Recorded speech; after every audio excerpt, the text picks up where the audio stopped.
What's going on, guys? ShadowNinja here, and today let's talk about Echoes. There is a brand new content update with Destiny 2. I know the final shape just came out, but the Echoes episode has officially gone live, and there is tons of good stuff to be impressed by. Now, this is just week one, so this is why it is called Impressions, but that doesn't mean I'm gonna not say anything that is concerning, because I do think that there is an element to this that kind of makes you question what is the true difference between episodes and seasons. So we'll get into that when that time comes. But before we jump into the full-on impressions and things like that in details, if you guys enjoyed this video and want more content from me, please consider hitting that subscribe button and bell to be notified when I do drop more content. But with that out of the way, let's jump into Echoes and give you my impressions. Now, right off the bat, this is a post final shape world that we are now in, so there has been repercussions from that experience, from that story, from that conclusion to the saga, and the first step is on Nessus. This is going to be Vex theme, and there is something in the Vex network that is really causing some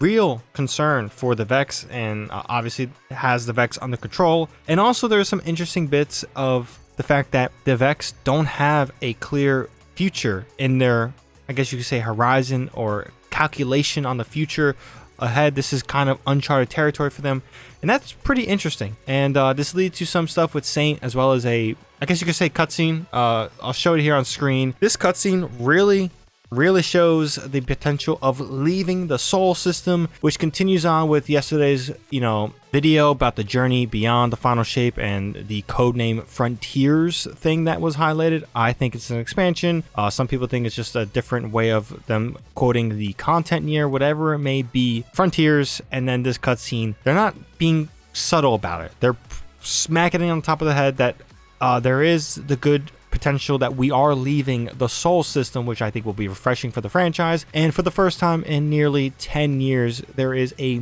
massive mystery on worlds and all this different stuff back in Destiny. I think that is something Destiny has needed for some time, and it's great to see that the final shape has truly brought the mystery back into Destiny.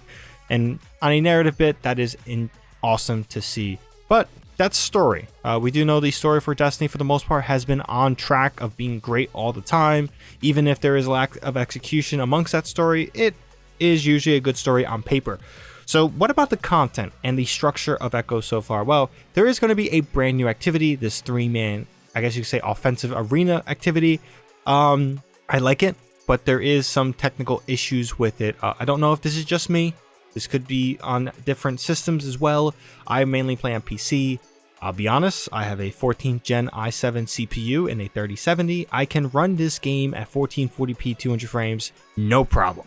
But this activity has some technical woes of frame rate, and when you are in proximity or in this little capture point, my frames personally drop to near 60, if not 60. So there is a massive technical issue in this activity. I don't know if it's different for console players. I also don't know if it's different for different PC players. Things like this can certainly vary on platform and specs and hardware, but personally, seeing some technical frame rate droppage with this was not ideal. I hope Bungie at least addresses it sooner than later, because if it is widespread like this, if I'm getting down to 60, I wonder if other people are getting lower than that, like 20 or 30 frames. That is not something that people like to do, especially in a first-person shooter.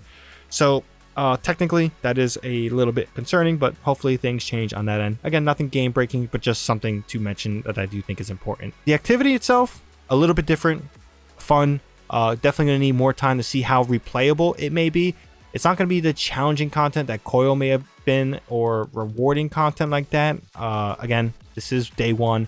We'll see how long rewards kind of go on and if they build on through the vendor and other stuff. But so far, I like it.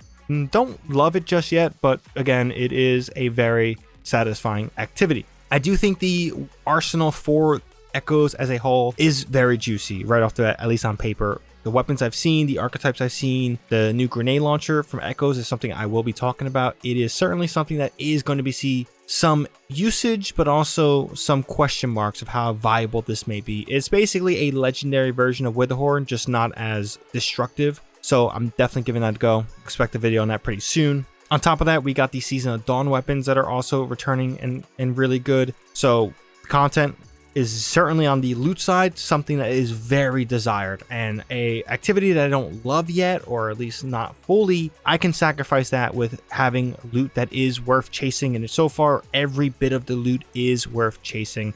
There is a question mark I do have with Echoes. You guys can clarify it. I haven't really seen much. They did state that there are going to be new weapons with each act, so every weapon we are seeing, I am assuming that there are locked weapons for what we have seen. Maybe there's more weapons on top of that, not sure. If you guys have clarifications, you guys have seen something, let me know. I looked around, couldn't see something, so I don't know if the content with some of the weapons is gatekeeped. Like the assault rifle is something I really do want. There's a good chance that right now is gatekeep. I can't really get it to drop, but also RNG. So far, Echoes is off to a strong start. The armor set, it is going to be on the longer side. This isn't going to be a traditional season. These are going to be 3 instead of 4 throughout the year, and altogether I think it's a good start. Gonna be grinding, gonna be playing. Of course, Destiny, I think after the final shape, is in a great place, so hopefully Bungie builds on it with not only Echoes, Revenant, and Heresy, leading into hopefully another expansion. But that's pretty much my impressions on Echoes itself. If you guys have any thoughts, please drop a comment down below. Let me know how you're feeling about this new episode, the start, and kind of all that stuff. Oh, before I jump out of anywhere, the narrative is going to be week to week. I felt like we were going to get a little bit more of a content dump, so we get like a bigger mission structure and more missions throughout, you know, one act instead of waiting week to week.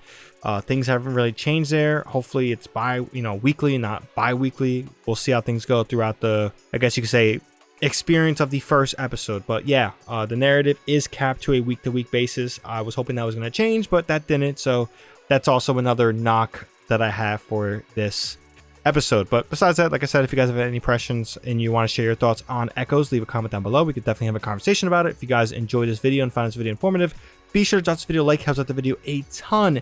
And for more content from me, like I said earlier, be sure to hit that subscribe button and bell to be notified for when I do drop more content. But until then, hope you guys have a good one. ShadowNinja here, and I'm out.